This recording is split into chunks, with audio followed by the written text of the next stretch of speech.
Hello guys, welcome back to my channel. Is a Haksang Karangam the case and the videos channel active kara oibangam. See, I heard Nundang the video no skit Tagarakani comedy. Although Hosiki day the good news. It's a very good news. I know I have a form of the videos they could have done some Japanese. I wish no, it's not. I see the wish or the congratulations to all the K-pop fans of India. The India the K-pop fans in the pause that also the Haragan Kalena Canada. India the Ginupam and Nupimaga Anoba group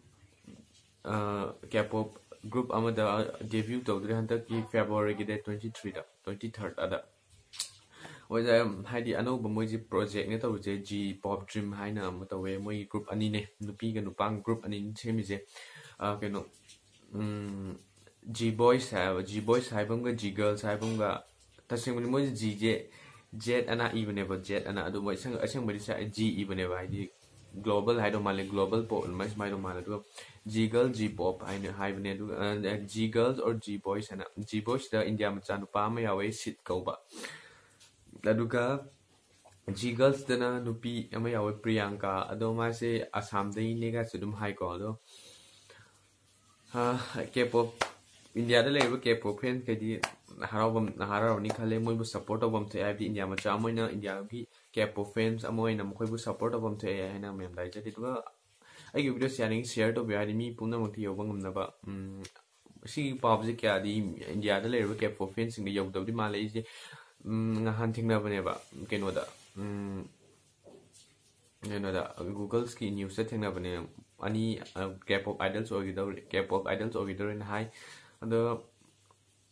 yang say moigi group say sweet and success or in a okay to honamina say okay full support of say I don't know yes ID Nupa group the Nupi group name support of Nadi as a boy you know G girls the Priyanka away the Nungai moigi aduga variety show musu how crabane Kanum Haim Cowcre, I don't YouTube the Mogi channel of Hung Management, full support of Zadi India. So in a Harmaneva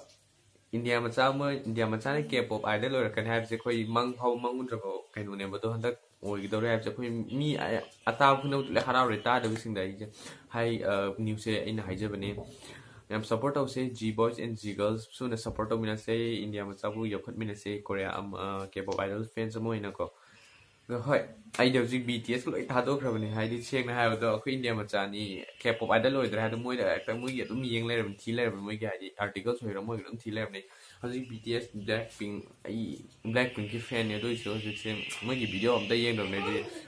G boys, G girls, debut now the war of the Dumam, support them, they say, YouTube channel, G pop dream, have a G dreams, have them at a punjanga, subscribe to you, Mugi, you name, you more support of you. Hajing aduga ma'am aigi video ano biscuit kharang na sinungdang wairam thaga charaki ma'am puni yang na si ai active oiba horodabne handak di thabak chu chin bai tari ai college exam ju lebu kaduna ang si ano ko thaga charaki ma'am puni yang na si bye ano ta thengna si ano video ta thengna si bye